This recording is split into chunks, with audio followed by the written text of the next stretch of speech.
Optimal arousal can also be described as the degree of energy release and the intensity of readiness. However, after this optimal arousal level is reached, if it keeps building, there could be a negative effect which is caused by an overload, which can cause panic and distress. The inverted U theory explains this graph in more detail, which is seen in figure 3. About how too much arousal can be negative, which slightly contradicts the drive theory, which shows that there's only a positive correlation between them. It describes that as arousal increases, so does performance. However, this only happens up to a optimal point. Further increases in arousal causes performance to gradually decline and causes a bad effect on performance. The arousal to performance relationship is known as curvilinear. Figure 4 shows how a medium amount of arousal in a person will cause the optimum arousal levels to cause the best performance. However, once the arousal level goes higher than this, a negative effect is caused and the performance level lowers. This theory could also be linked to Nick and would suggest that he has high arousal levels due to feeling very worried before a game, and therefore his performance is at a lower level than he has potential to. An increase in physical activity can change hormone levels, blood flow, and other factors which create arousal. All athletes react and cope differently with both arousal and anxiety. Arousal may be caused by either positive or negative emotions, so it depends on how a sporting professional reacts to the stress of the game, and this will vary. Levels of arousal change for different sports. For example, higher levels of arousal in football is more likely to have a positive effect because it's a very interactive game, and you can translate the sport into motivation with your fellow players. Whereas for darts, for example, there's a lot of precision needed, so very high levels of arousal can cause distraction and will lower the concentration. The more positive factor of the inverted U theory is that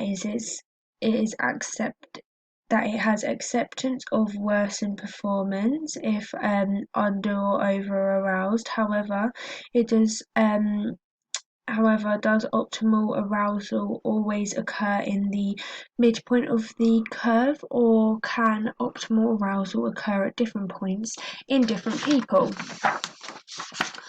One curve does not explain the different optimal levels of arousal needed for simple and complex tasks, which can be seen as a criticism of the theory.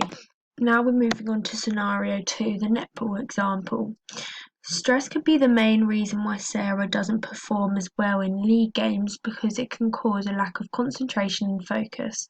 Therefore, her performance level will be lower. Clearly, in these games, she suffers from de-stress, which could be triggered by the large crowds which form to spectate. As it says, the colleges often schedule these crunch games to the end of the season when many spectators watch. The large crowds could be thought of as stressors, which are a stimuli that causes the response of stress in Sarah and cause her to only have a 32% scoring average in these large spectator games.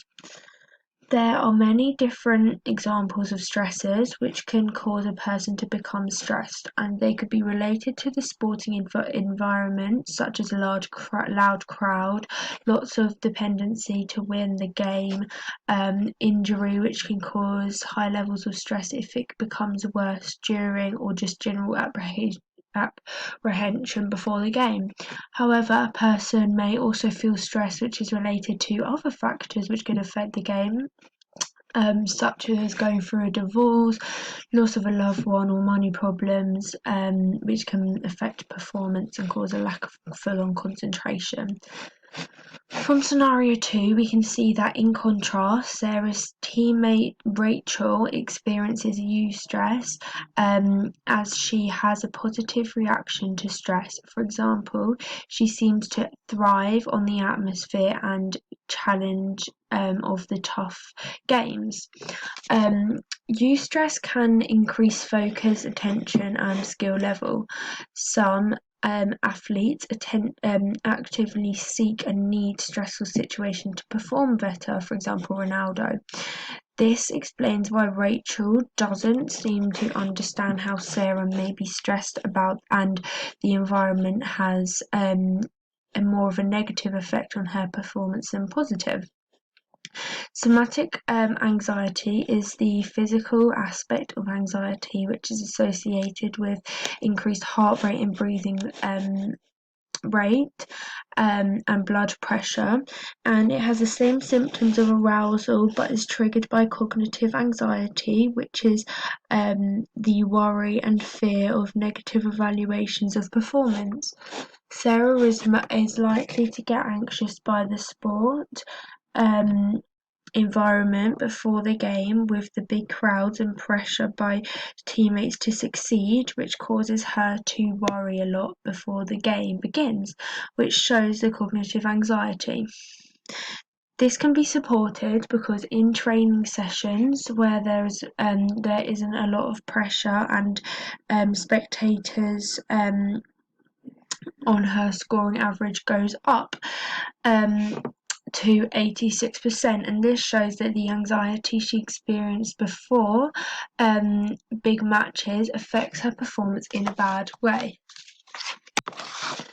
Because somatic anxiety refers to athletes' changes in their physiology, such as increased respiration levels, difficulty in breathing, increased heart rate and butterflies in the stomach, and less saliva in the mouth and muscle tension, it shows that a higher level of cognitive anxiety, which leads to somatic anxiety, will cause poorer performance for Sarah.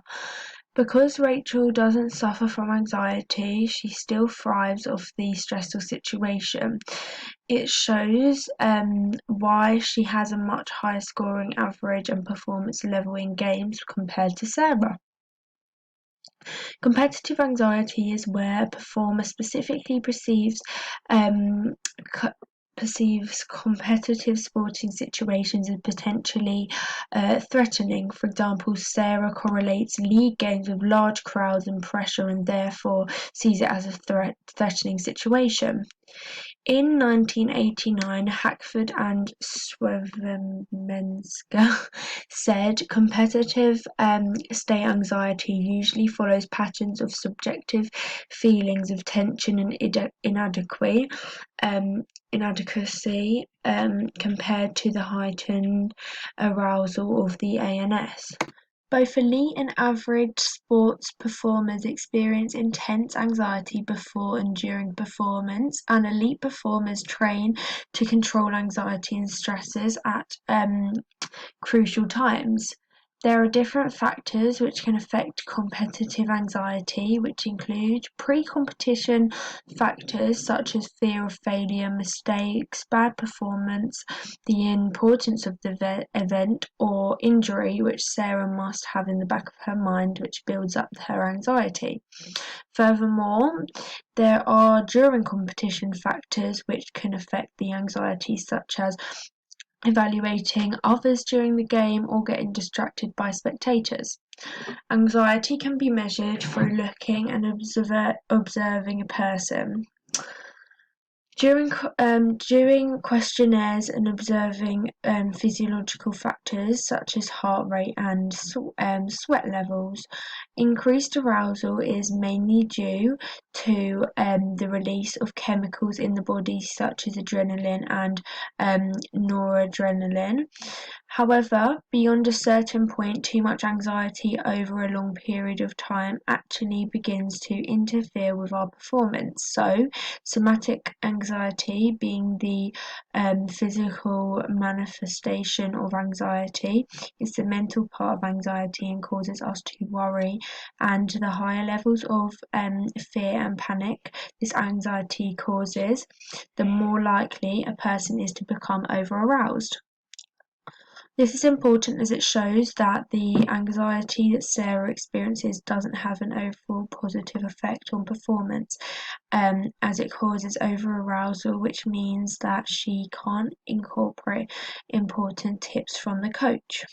The catastrophe theory was created by Faisley and Hardy in 1988, which noted that performance does not always gradually deteriorate as arousal increases, as shown, and suggests that as suggested in the inverted U theory, it happens when cognitive anxiety is low and somatic anxiety is high.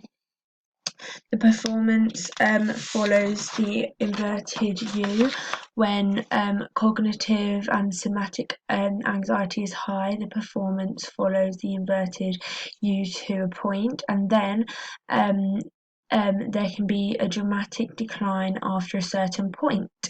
This is seen, the graph that explains this is seen in Figure 1. Figure 1 demonstrates the catastrophe theory and shows that once the arousal level passes a certain point, there is a very dramatic decrease in performance, and there is a catastrophe within a performance due to the high levels of anxiety. If a catastrophe does occur, small reductions in arousal will not bring performance back to its previous level, but the performer must relax in order to bring arousal below the point at which the catastrophe occurred. For example, if a football player is very nervous before a game due to a large anxiety build-up in the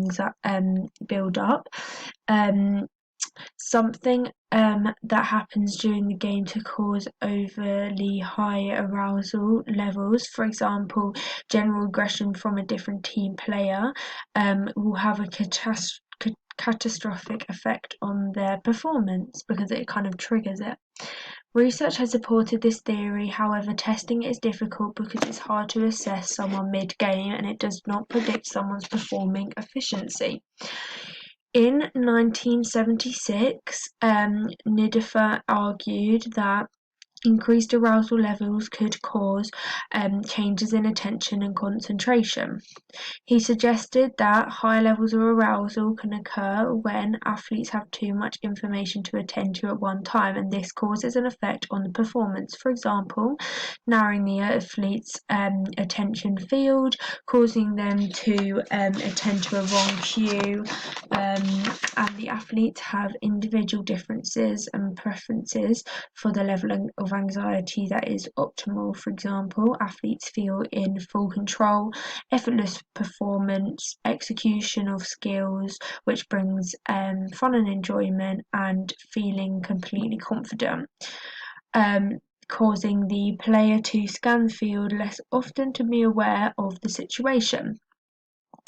This table on the right here shows the IZOF model, which was created by Hanin in 1986. He researched questioned